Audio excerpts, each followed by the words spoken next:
참 좋으신 하나님 아버지, 어젯밤도 우리에게 평안한 잠을 주시고 오늘 새로운 하루를 허락해 주심을 감사드립니다.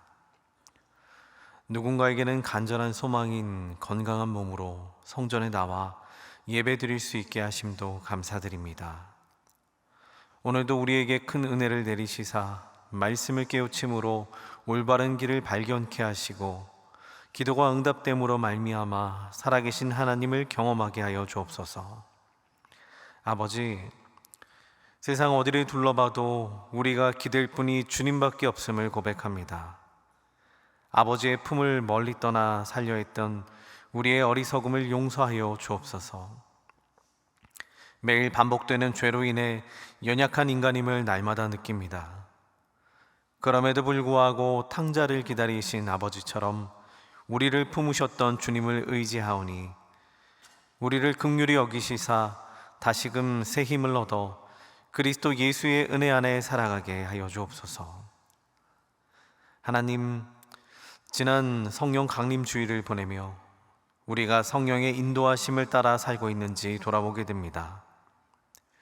때로는 말씀보다 세상의 소리에 더 귀 기울이고 기도보다 염려가 앞설 때도 있지만 그럼에도 이 자리에 나와 주님을 찾는 우리를 기뻐 받아주옵소서. 성령님께서 우리의 생각과 말과 행동을 부드럽게 이끌어 주시사 우리의 삶이 날마다 조금씩 더 주님을 닮아가게 하여 주옵소서. 또한 아버지, 풍요로운 시대를 살아가는 우리가 물질의 복을 감사히 누리되 그것이 전부인 양 마음을 빼앗기지 않도록 지켜주옵소서. 우리의 소유가 하나님의 것임을 기억하게 하시고 가진 것을 나누는 삶 속에서 세상에 줄 수 없는 참된 기쁨을 발견하게 하여 주옵소서. 주님, 오늘도 세계 곳곳에서는 전쟁의 아픔과 기근의 고통이 이어지고 있습니다. 평온한 일상을 허락받은 우리가 그 감사함을 잊지 않게 하시고 고통받는 이웃을 위해 기도하는 마음을 잃지 않게 하여 주옵소서. 멀리 있는 이웃뿐 아니라 우리 주변 가까이 말 못할 어려움 속에 있는 이들에게도 따뜻한 손길을 내밀 수 있는 용기와 사랑을 더하여 주옵소서. 우리의 작은 관심과 섬김이 주님의 손에서 귀하게 쓰이기를 소망합니다. 사랑의 주님, 이 땅 대한민국을 위해 기도합니다. 분단의 현실 앞에서도 우리는 소망을 잃지 않습니다. 인간의 힘으로는 어렵지만 역사를 주관하시는 하나님께는 불가능이 없음을 우리가 믿사오니 주님의 때에 주님의 방법으로 이 땅이 다시 하나 되게 하시고 압록강에서 한라산까지 복음의 불길이 다시 활활 타오르게 하여 주옵소서. 이 민족을 향한 주님의 선하신 계획이 반드시 이루어지기를 믿으며 감사를 올려드립니다. 한국교회를 위해 기도합니다. 이 땅에 놀라운 부흥의 역사를 허락하셨던 주님, 한국교회가 다시 그 첫사랑을 회복하게 하여 주옵소서. 어려움 속에서도 묵묵히 복음을 지키며 섬기는 수많은 성도들과 목회자들을 붙들어 주시고 교회가 세상 앞에 희망의 빛으로 다시 서게 하여 주옵소서. 한국교회를 통해 이 땅과 열방에 다시금 생명의 역사가 일어나기를 간절히 소망합니다. 그 가운데 소망교회를 위해 기도합니다.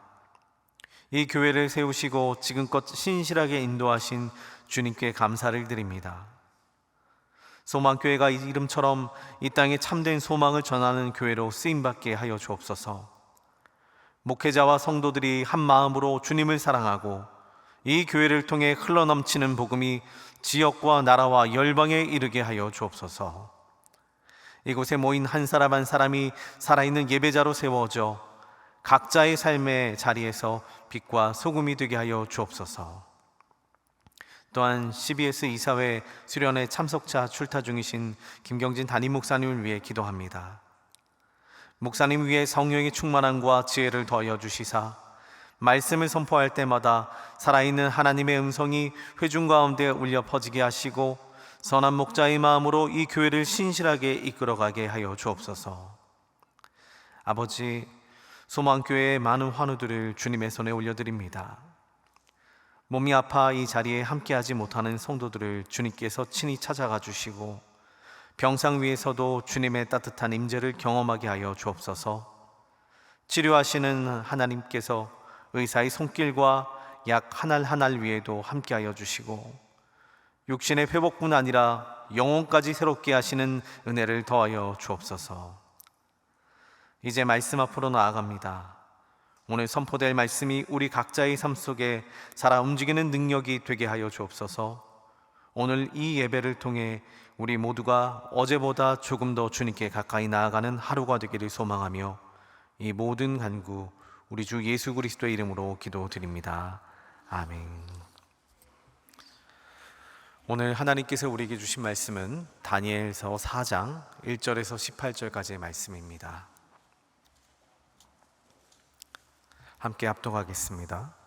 느부갓네살 왕은 천하에 거주하는 모든 백성들과 나라들과 각 언어를 말하는 자들에게 조서를 내리노라. 원하노니 너희에게 큰 평강이 있을지어다. 지극히 높으신 하나님이 내게 행하신 이적과 놀라운 일을 내게 알게 하기를 즐겨 하노라. 참으로 크도다 그의 이적이요 참으로 능하도다 그의 놀라운 일이요 그의 나라는 영원한 나라요 그의 통치는 대대에 이르리로다. 나 느부갓네살이 내 집에 편히 있으며 내 궁에서 평강할 때에 한 꿈을 꾸고 그로 말미암아 두려워하였으니 곧 내 침상에서 생각하는 것과 머릿속으로 받은 환상으로 말미암아 번민하였었노라. 이러므로 내가 명령을 내려 바벨론의 모든 지혜자들을 내 앞으로 불러다가 그 꿈의 해석을 내게 알게 하라 하였더라. 그때에 박수와 술객과 갈대아 술사와 점쟁이가 들어왔으므로 내가 그 꿈을 그들에게 말하였으나 그들이 그 해석을 내게 알려주지 못하였느니라. 그 후에 다니엘이 내 앞에 들어왔으니 그는 내 신의 이름을 따라 벨드사살이라 이름한 자요 그의 안에는 거룩한 신들의 영이 있는 자라. 내가 그에게 꿈을 말하여 이르되 박수장 벨드사살아 내 안에는 거룩한 신들의 영이 있은즉 어떤 은밀한 것이라도 내게는 어려울 것이 없는 줄을 내가 아노니 내 꿈에 본 환상의 해석을 내게 말하라. 내가 침상에서 나의 머릿속으로 받은 환상이 이러하니라. 내가 본즉 땅의 중앙에 한 나무가 있는 것을 보았는데 높이가 높더니 그 나무가 자라서 견고하여 지고 그 높이는 하늘에 닿았으니 그 모양이 땅 끝에서도 보이겠고 그 잎사귀는 아름답고 그 열매는 많아서 만민의 먹을 것이 될 만하고 들짐승이 그 그늘에 있으며 공중에 나는 새는 그 가지에 깃들이고 육체를 가진 모든 것이 거기에서 먹을 것을 얻더라.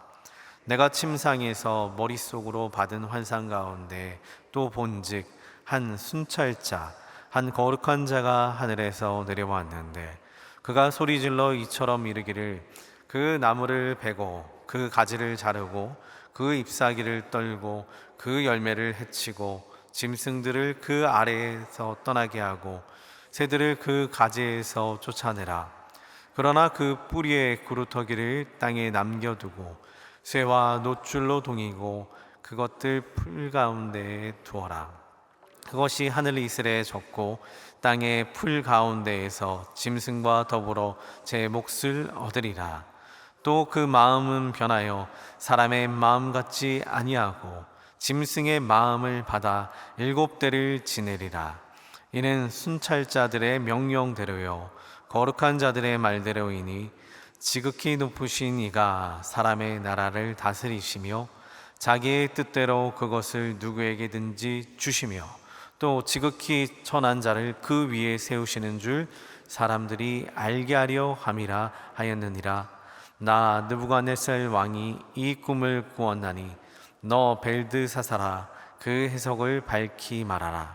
내 나라 모든 지혜자가 능히 내게 그 해석을 알게 하지 못하였으나 오직 너는 능히 하리니 이는 거룩한 신들의 영이 내 안에 있음이라.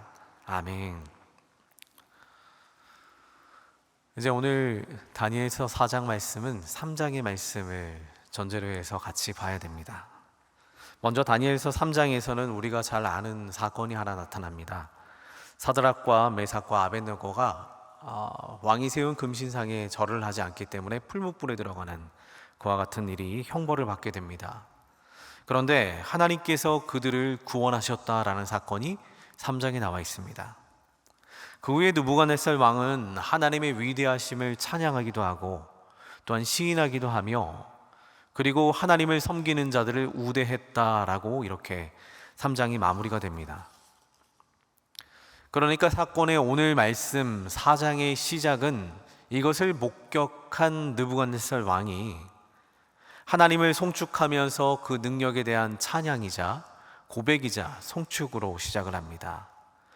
자, 먼저 2절과 3절 말씀 그 고백을 함께 보도록 하겠습니다. 다 같이 읽습니다. 지극히 높으신 하나님이 내게 행하신 이적과 놀라운 일을 내가 알게 하기를 즐겨하노라. 참으로 크도다 그의 이적이요 참으로 능하도다 그의 놀라운 일이요 그의 나라는 영원한 나라요 그의 통치는 대대에 이르리로다. 아멘. 여기에서 이와 같은 고백을 한 느부갓네살 왕을 잠시만 묵상해 봅시다. 역사적 자료에 따르면 느부갓네살 왕은 그 위대한 정복자이자 또 폭군으로 알려져 있습니다. 그런 느부갓네살 왕이 하나님을 찬양했다는 사실이 굉장히 놀라운 사건입니다. 그 심지어는 자기만 찬양하는 것이 아니라 이렇게 이야기합니다. 내가 모든 나라에 각자의 말대로 이와 같은 일을 기록해서 보내노니 하나님을 찬양하는 글을 각자의 나라에다가 왕인 신격화된 자기가 그렇게 써서 보낸다는 이야기입니다.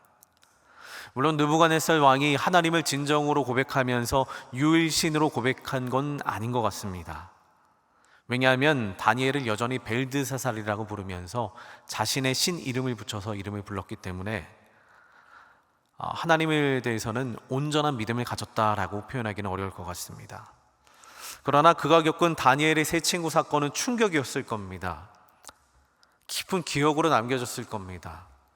또한 하나님 살아계심에 대해서 부인할 수가 없었을 겁니다. 어찌되었건 이 모든 것을 목격한 느부갓네살 왕은 하나님의 위대하심을 고백하는 삶을 한동안 살았던 것으로 보여집니다.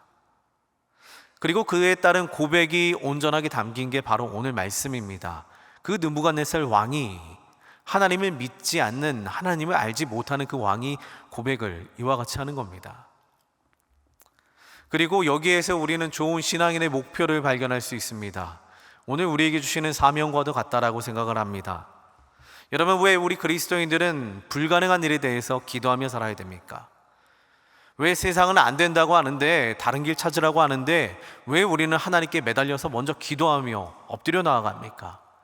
세상이 보기에는 다른 방법으로 하는 게 조금 더 좋을 것 같은데 왜 우리 믿는 자들은 하나님께 매달리며 먼저 기도하며 나아갑니까?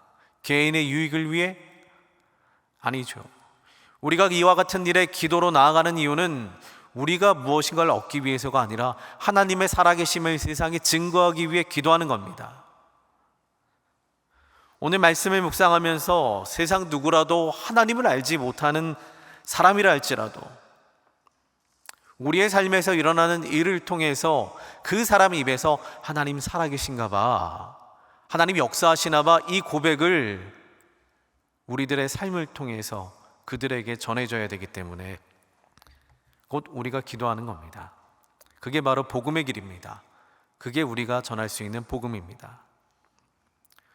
주변 사람들이 우리가 기도해서 이루어진 일들과 우리가 기도하며 아니면 절망 가운데 웃고 다니며 염려 가운데서도 하나님 찬양하는 모습을 보며 하나님 진짜 살아계신 것 같더라, 이렇게 말하게 하는 게 우리의 목표라는 겁니다. 그들 예수님 믿으세요, 교회 나오세요, 이것도 너무 중요하지만 지금 오늘 우리가 가져야 될 목표는 느부갓네살 왕이라 할지라도, 폭군이라 할지라도, 자신을 신격화한 왕이라 할지라도 하나님의 살아계심을 부인하지 못하는 고백을 하게 만드는 것이 우리가 신앙생활하며 기도하며 하나님 의지하는 이유입니다. 또한 목표입니다. 다시 말씀으로 돌아와서 이제 다음 절부터는 느부갓네살 왕의 꿈 이야기가 이어집니다. 느부갓네살 왕이 또다시 꿈을 꾸게 됩니다. 이번에는 꿈을 꾸고 나서 지난번과는 다른 행보를 보입니다. 이번에는 전국에 칙령을 내려가지고 지혜자들을 소환합니다. 거기 보니까 박수도, 술객도, 술사도, 점쟁이도 다 부릅니다. 첫 번째 꿈을 꾸었을 때와는 다르게 이번에는 꿈에 대한 이야기를 다 해줍니다. 그리고 어떻게 해서든지 해석해봐 라고 권면합니다. 오늘 본문의 6절부터 7절까지 말씀이 이에 대해서 기록이 되어 있습니다. 같이 함께 읽어보도록 하겠습니다. 이러므로 내가 명령을 내려 바벨론의 모든 지혜자들을 내 앞으로 불러다가 그 꿈의 해석을 내게 알게 하라 하였더니 그때에 박수와 술객과 갈대아 술사와 점쟁이가 들어왔으므로 내가 그 꿈을 그들에게 말하였으나 그들이 그 해석을 내게 알려주지 못하였느니라. 아멘. 이게 오늘 말씀에 기록된 주된 내용 중에 하나입니다. 세상에 그 누구를 부른다 할지라도 우리의 삶을 해석할 수 없으며 우리의 삶의 앞길을 보여줄 수 없다는 사실입니다. 여기에서 잠시 생각을 해보았습니다. 사람들은 어떠한 장면이 또렷이 기억이 남거나, 예를 들어서 꿈을 반복해서 꾼다거나, 아니면 꿈속에 있는 기억이 너무나 선명해서 아침에 눈을 떴을 때도 생생하게 기억이 난다면, 그러면 어떻게 합니까? 한번 풀어보려고 애를 쓰겠지요.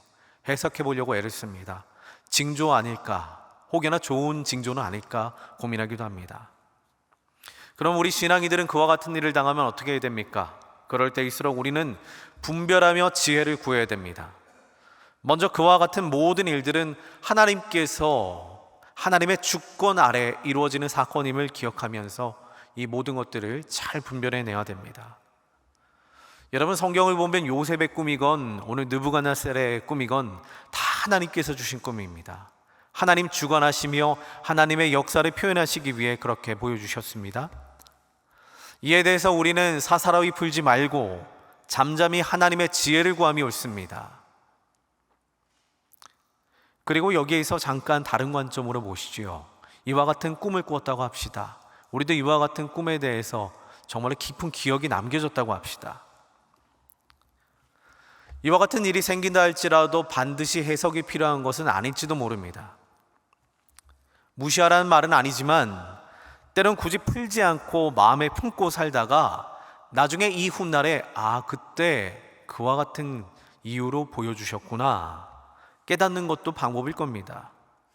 왜냐하면 하나님께서 주신 일은 반드시 이루어지기 때문에 우리가 이를 해석한다 해서 막을 수도 없으며 이를 우리가 안다 해서 어떻게 잘 대비할 수 있는 방법이 없습니다. 이사야나 예레미야 같은 많은 선지자들을 통해 보여주신 환상은 하나님께서 말씀하십니다. 이와 같은 일을 기록하고 전해라. 경고성으로 그와 같이 전하라고 말씀하십니다. 친히 설명해 주시고 풀어주시고 가서 알리라고 하십니다. 근데 그 외에는 예를 들어 요셉의 꿈과 같은 경우는 요셉이 억지로 풀려고 하지 않았습니다. 먼 훗날에 봤더니 요셉의 꿈이 그와 같더라 이렇게 깨닫는 것뿐입니다.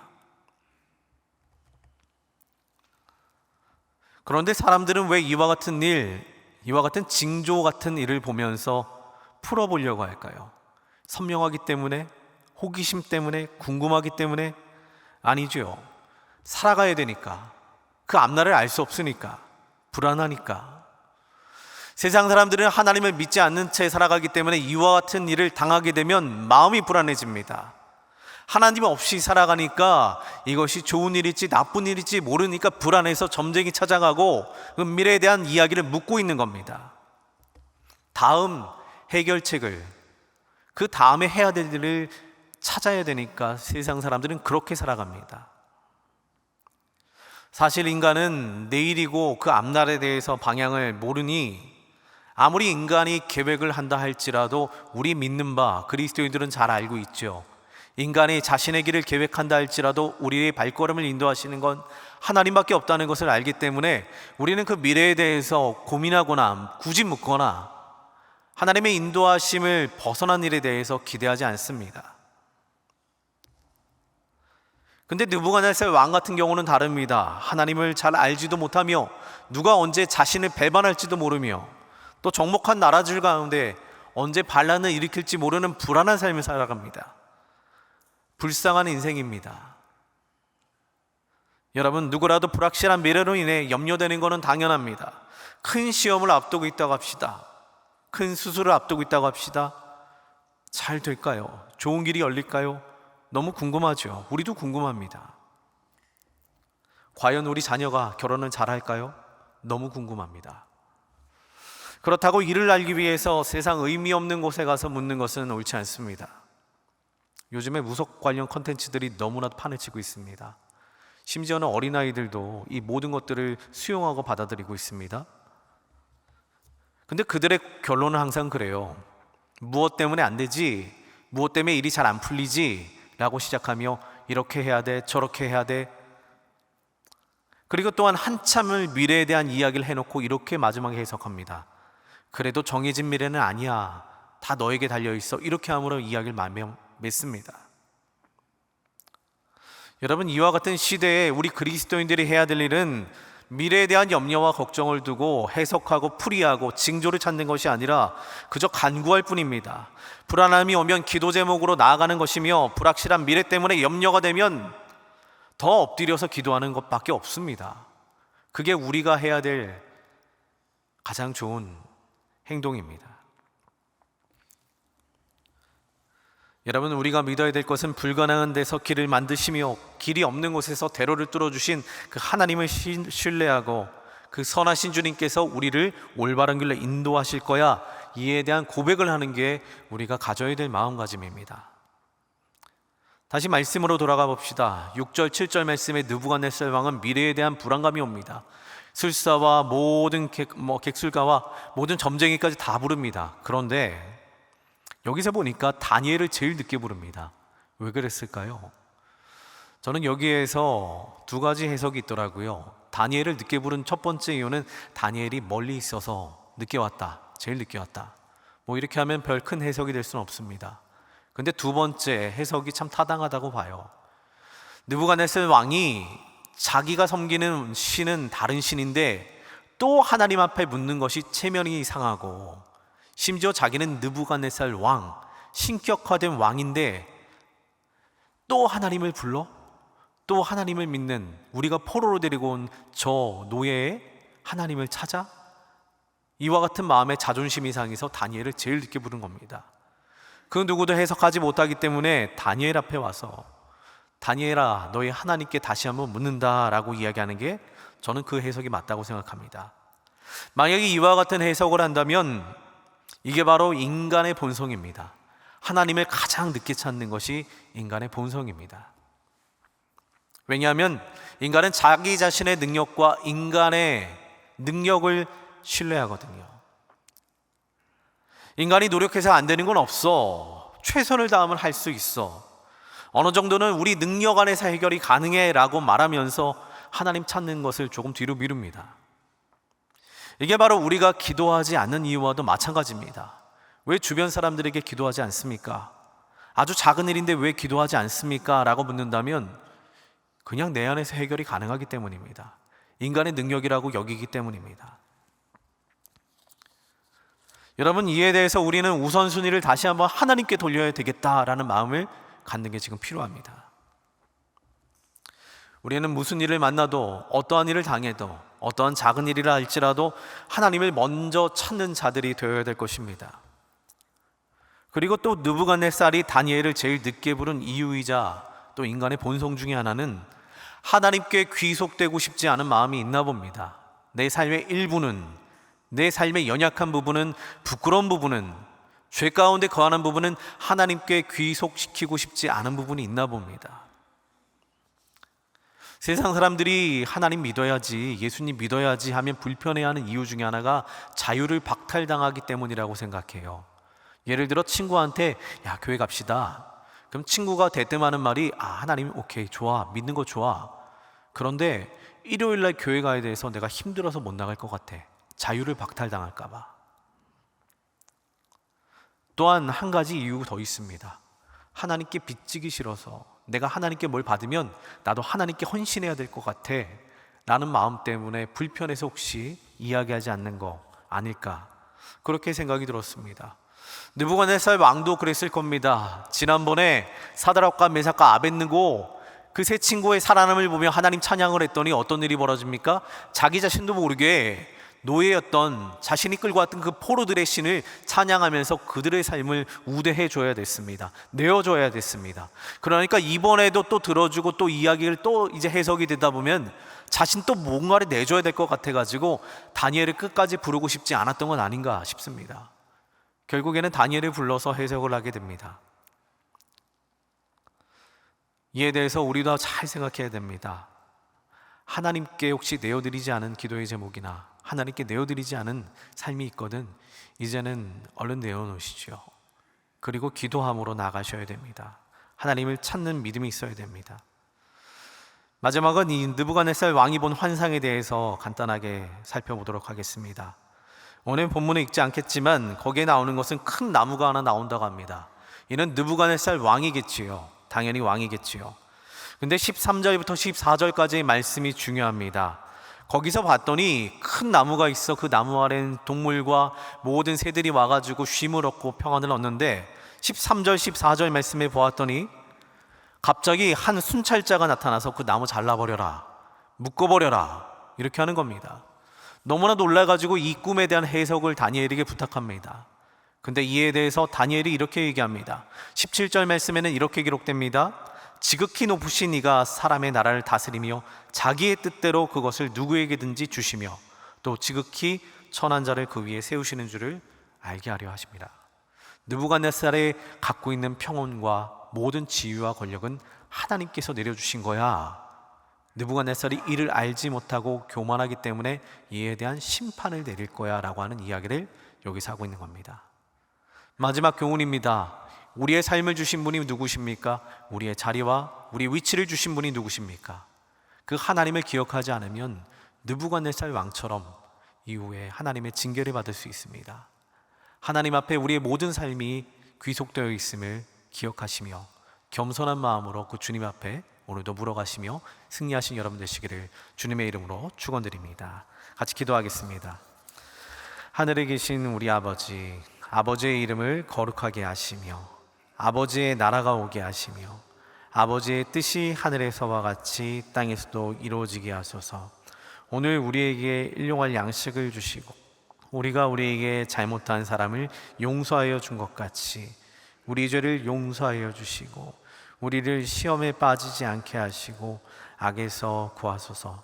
나라와 권능과 영광이 영원히 아버지의 것입니다. 아멘.